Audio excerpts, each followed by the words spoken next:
podcast that features those who choose to leave their mark on the world through the art of story.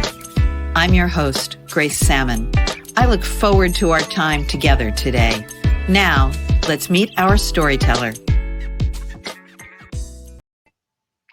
Sharon Dukett is an award-winning author who has been a computer programmer, a project manager, and a deputy director in a state government. In her memoir, No Rules, Sharon writes about her journey of awakening to feminism and discovering her own strength after running away as a teenager to join the hippies in 1971. Sharon lives in central Connecticut with her husband and within driving distance of her 3 children and 4 grandchildren. She is currently seeking representation on her new thriller about when climate change, corruption, and betrayal converge on one woman as she struggles to find her husband after he has disappeared. Sharon, welcome to the Storytellers microphone. I couldn't be more happy to have you. Thank you. I'm very glad to be here today, Grace, and thank you for having me.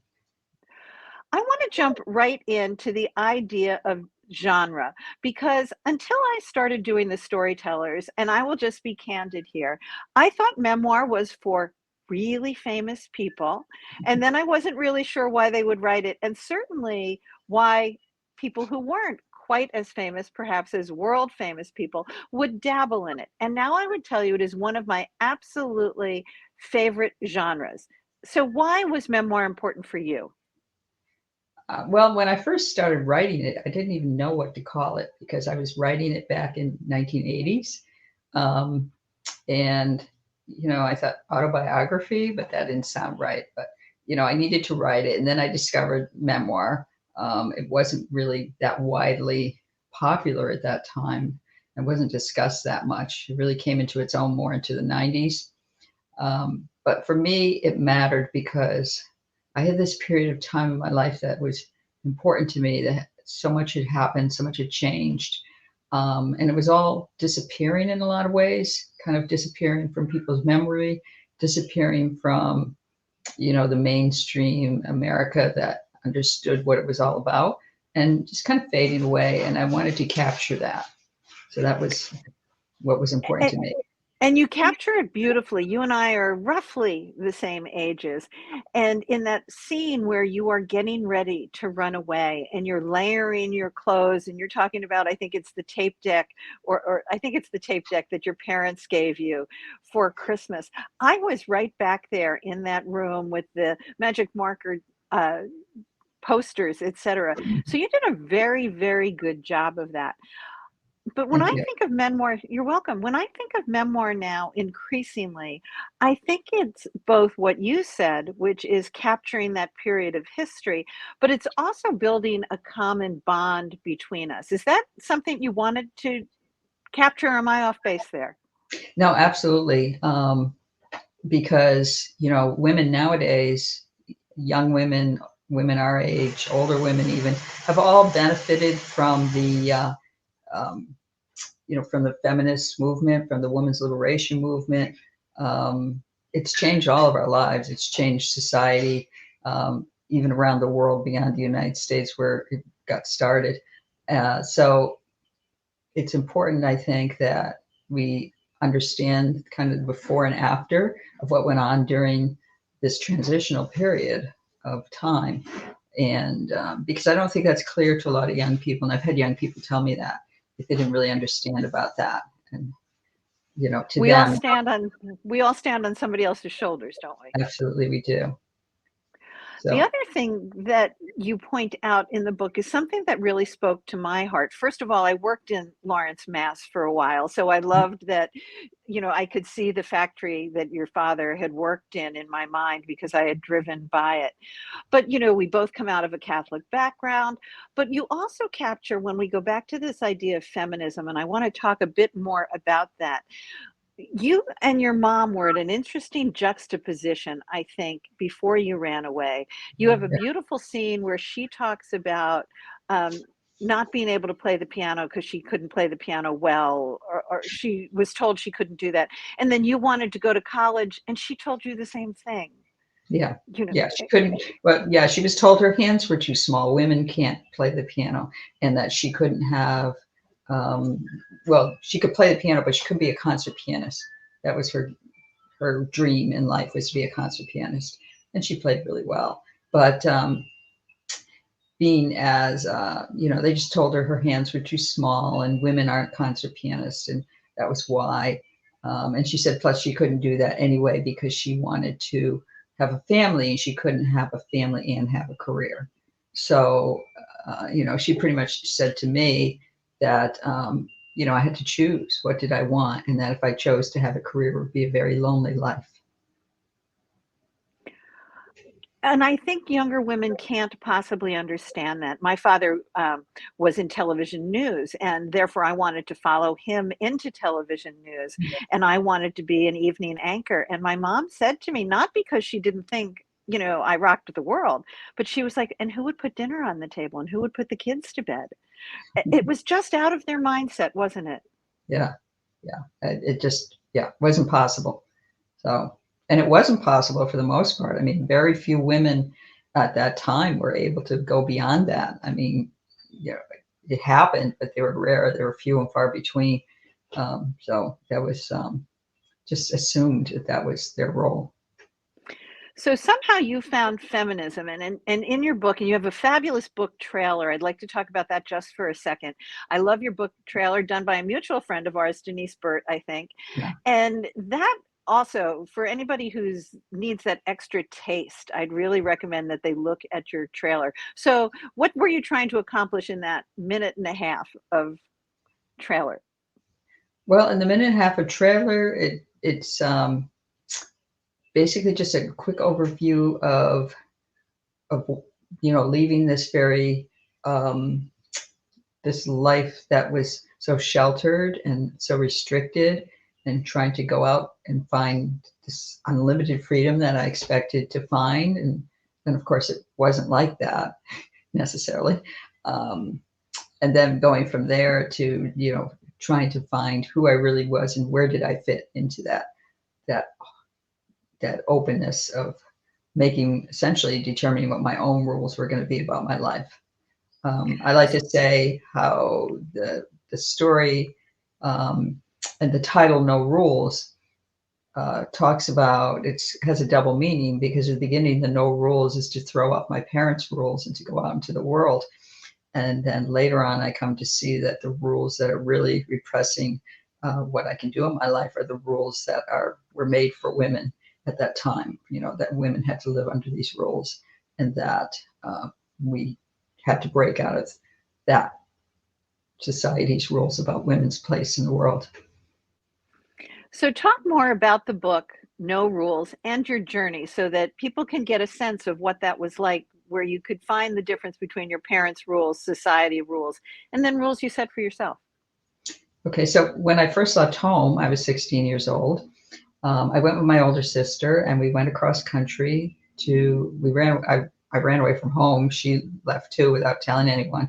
And we left and we went to California and ended up on Venice Beach, California, which is notorious enough that everyone knows what it is nowadays. Back then, we had never heard of it.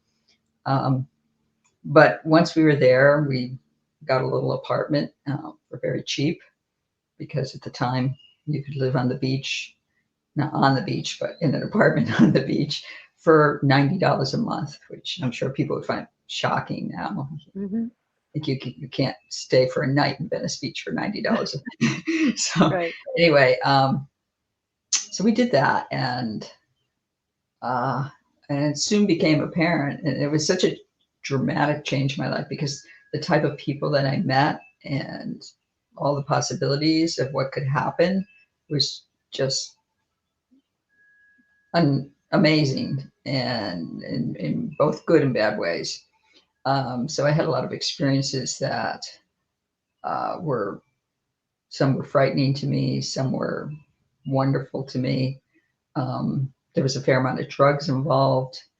And then from there, I eventually left and went on to other places.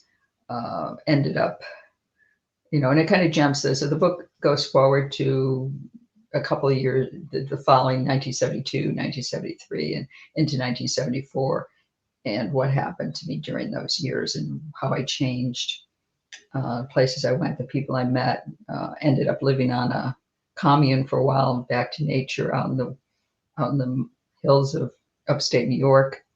And that was like a back to land, what they called at the time was a back to land commune.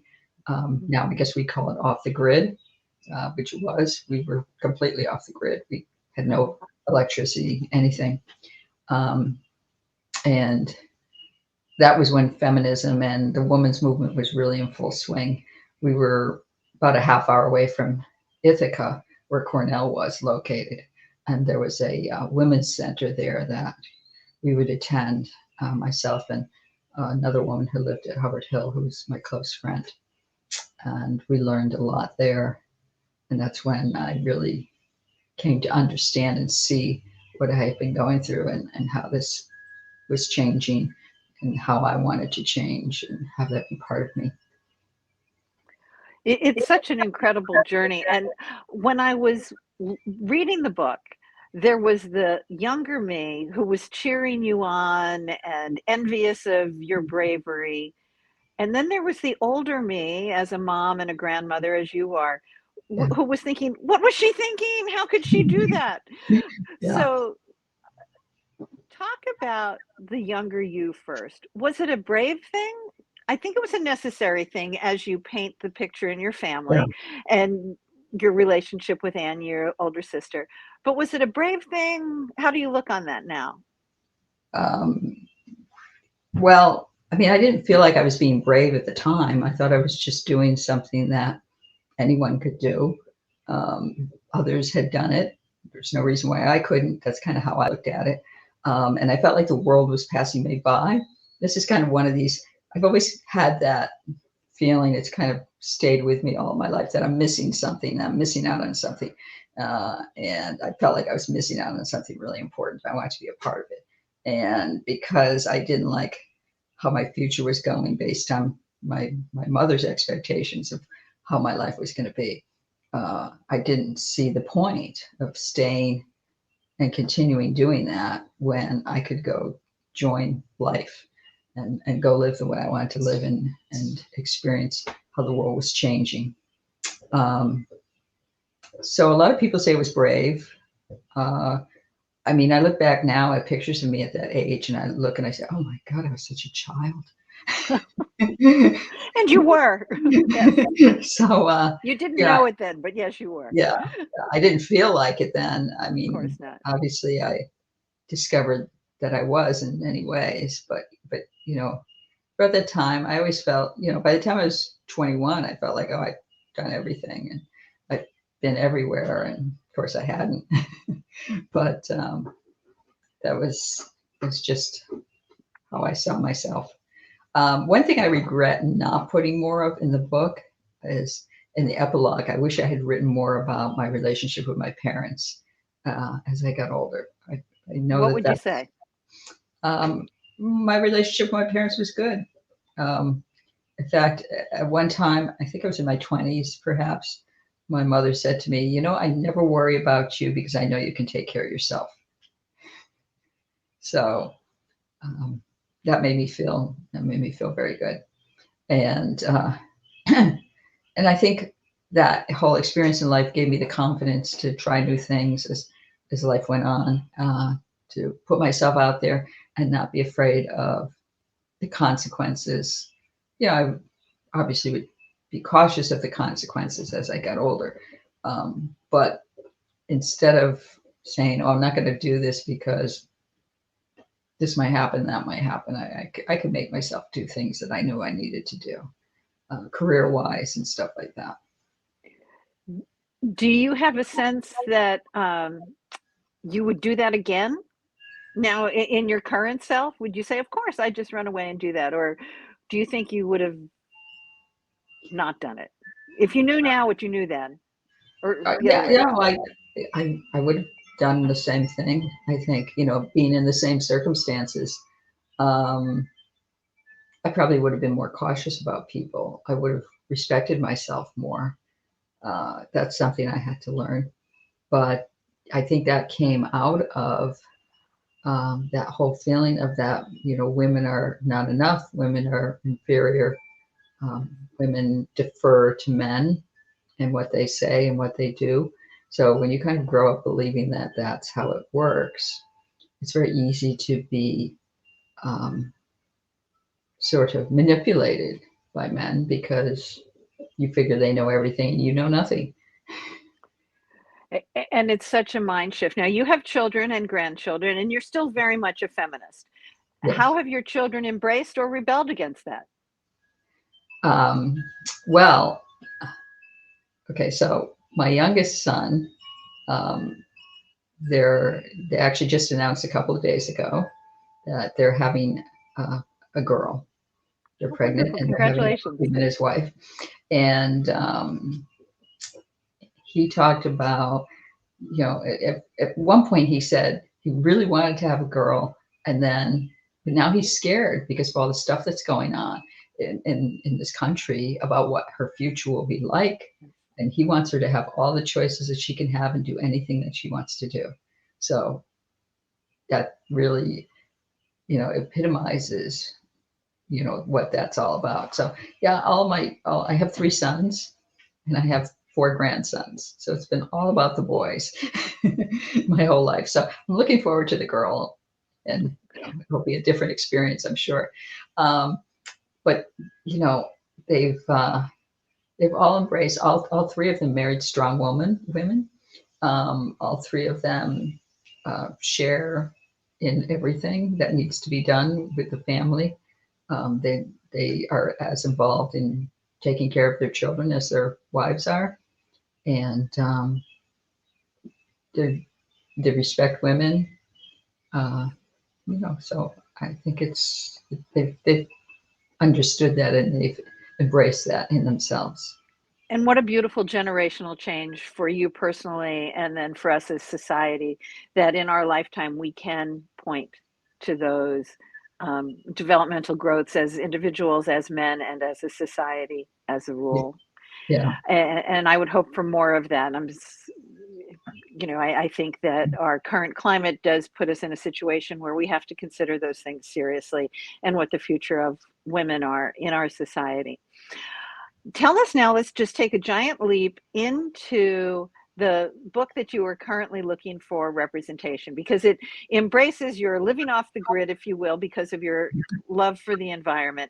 You still have feminism. Tell us about your new book. Okay, so my new book, it's the working title is Layers of Betrayal. So when it eventually gets published, I don't know if that'll be the title or not, but it's about it takes place in what's essentially around the current time, with a different administration that is doing everything they can to repress green energy and environmental progressiveness. They've defunded all like companies. They've taken away government funding for research for green energy and that kind of thing. And in that book, a woman who's a successful businesswoman her and her husband go down to Washington to protest about them making changes to the Clean Air Act, basically, to make it.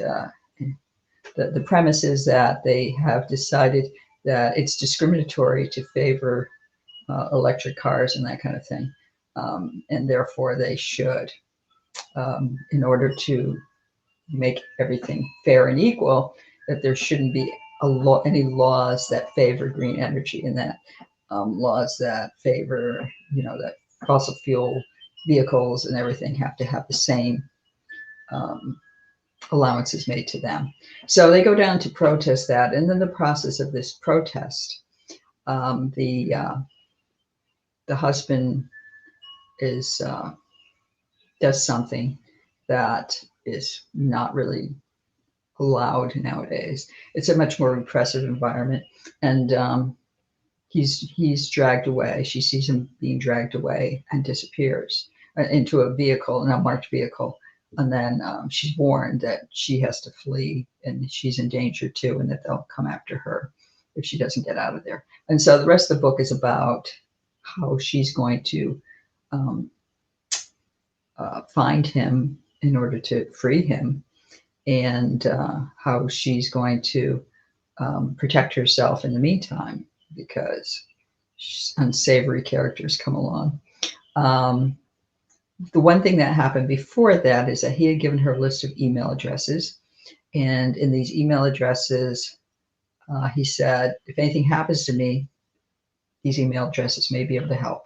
So she starts going through this list, contacting people. And one of them turns out to be this unexpected kind of person who's basically out to, no, I'm not going to say what, but he's dangerous. And then and another one ends up being her long ago lover and former husband's best friend, who is a person who helps free climate activists from the US and get them into Canada. And so the two of them team up in order to free her husband.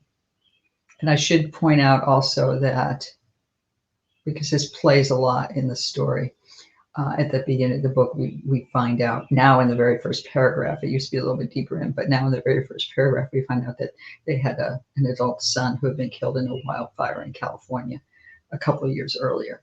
And since that time, their marriage has been really on the rocks, and she's still really upset and unable to cope with that grief. So it sounds fabulous. I hope you get the representation it so well deserves. And I think it's interesting. So you switched from memoir to thriller. Was that planned, or was this just the story that you were given in your head? It wasn't planned. After I wrote the memoir, I wasn't really sure what I was going to write. I know I didn't want to write another memoir because I didn't want to get into, any other time in my life, unless I was writing about my childhood. I didn't really want to be writing about my family now, my children, my husband.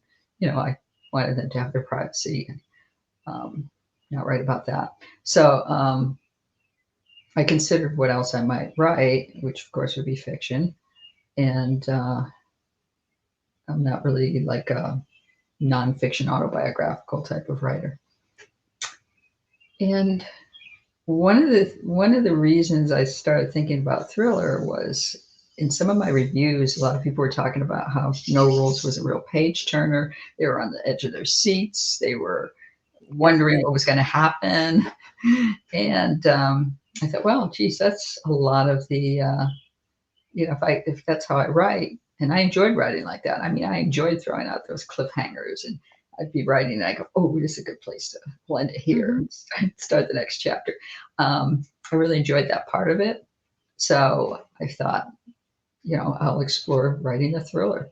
And in between there, I had started putting together a woman's fiction book, but it wasn't really speaking to me. It just wasn't doing what I wanted to do. So I put that aside, and I think this book hit me because climate change and the climate crisis is very important to me, and it's something I really care about a lot. So I wanted to say something about that, particularly having children and grandchildren. I want to make sure that they all have a good planet to live on as they grow older. So that's why it mattered to me. Well, I look forward to it. In the meantime, there's your memoir, No Rules. Where can our listeners find out more about you, and where can they get No Rules? Okay, well, I have a website, SharonDukett.com. And from there's links to everything. I'm also on Facebook, Sharon Dukett author, and Sharon Dukett is my personal page. A lot of people go to either or both. And then I'm also on Instagram, which is Sharon.Dukett.